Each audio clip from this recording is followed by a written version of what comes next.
президенти амрико Дональд Трамп тасдиқ кард ки нирӯҳои амрикоӣ сара соати 10 субҳи 13 апрел ба вақти шарқии амрико яъне соати 10 шаб ба вақти тоҷикистон муосираи гулгӯи ҳурмузро оғоз мекунанд.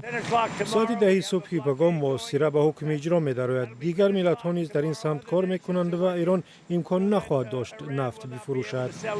ба қавли Трамп, сарфи назар аз нокомии музокироти амрикову Эрон дар Исломободи Покистон, оташбаси 2 ҳафтаи напо барҷост.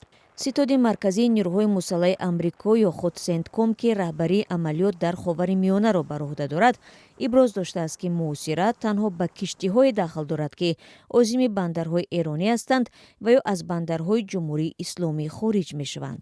тибқи омори расмӣ рӯзи шанбе 3 киштии саршор аз нафт гулугӯи ҳурмузро убур намуданд, вале рӯзи душанбе дар арафаи оғози муосираи амрикоӣ ҳаракати киштиҳо дар ин гузаргоҳ мушоҳида намешуд.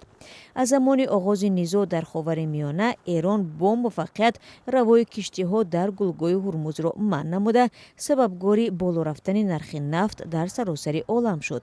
ҳамзамон Теҳрон эълон кардааст ки барои убури ҳурмуз аз киштиҳо ҳақ хоҳад ситонд. рӯзи якшанбе гуфтушунид байни Амрико ва Эрон дар Исломобод, пойтахти Покистон, бе даст ёфтан ба созиш поён ёфт. ҳайати амрикоӣ гуфт ки ҷониби эронӣ бархи шартҳои онҳоро напазируфтааст. Эрон мегӯяд ки дипломатия ҳеҷ вақт тамом намешавад. ҷониби Покистон аз тарафҳо хост ба оташбас пойбанд бимонанд.